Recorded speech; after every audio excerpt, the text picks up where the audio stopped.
Les autorités israéliennes ont récemment annoncé la prise de contrôle de vastes zones du nord de Gaza. Cela concerne principalement les zones aériennes, tandis que le Hamas continue de contrôler les tunnels souterrains de la bande dévastée. Cette situation marque une nouvelle étape dans le conflit, alors que l'armée israélienne entre dans la clandestinité pour affronter le réseau complexe de tunnels de Gaza. C'est le début d'un conflit qui dure depuis 2 décennies.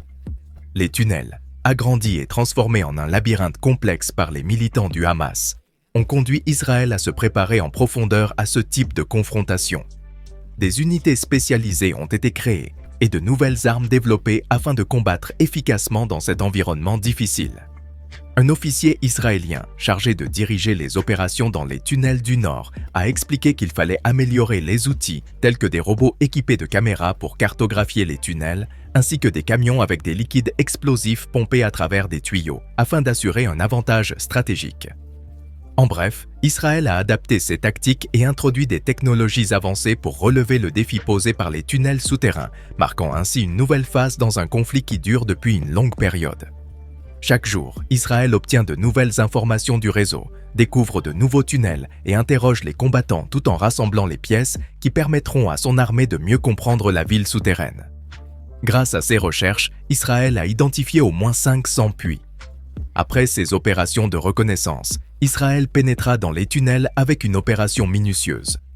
Regardons les détails ensemble. Récemment, des soldats israéliens ont découvert l'entrée d'un tunnel dans une mosquée du nord de Gaza et un autre près de l'hôpital Al-Rantisi, également dans cette zone.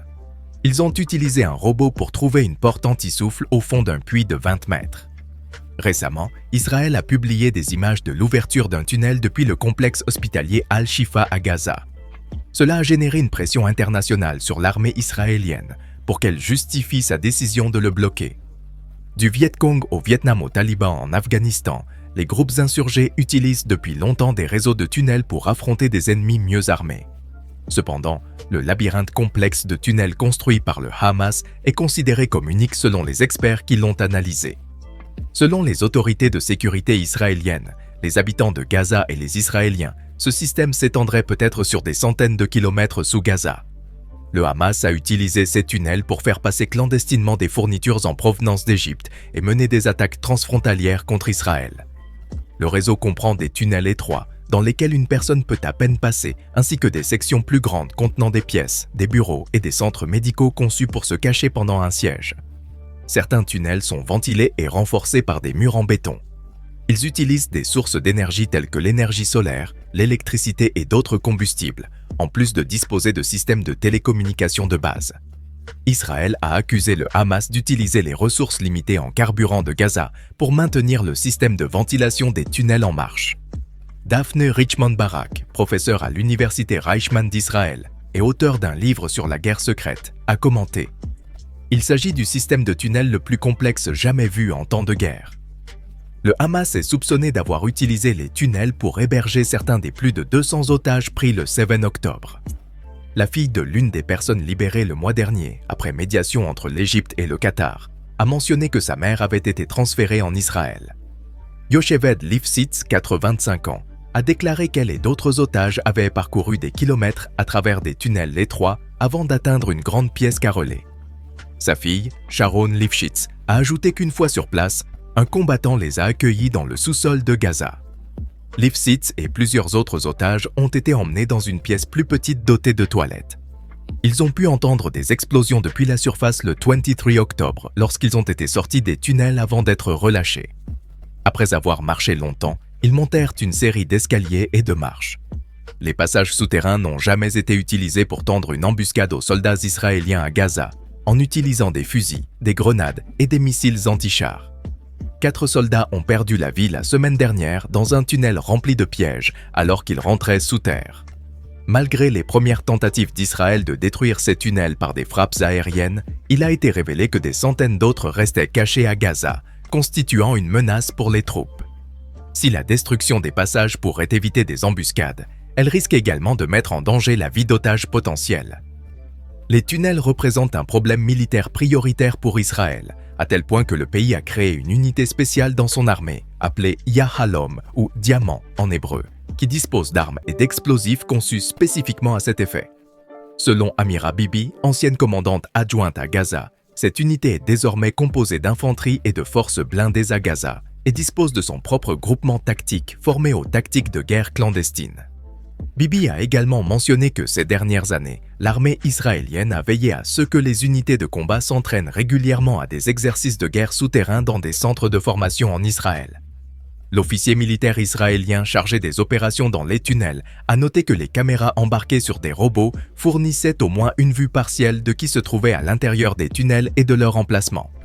En outre, il a ajouté « Cela nous donne une bonne vue sans exposer nos soldats au danger de pénétrer dans les tunnels. » L'une des principales méthodes utilisées par les forces israéliennes pour détruire les tunnels consiste à les remplir d'un liquide explosif semblable à un gel, pompé depuis des camions porte-conteneurs via des tuyaux connectés.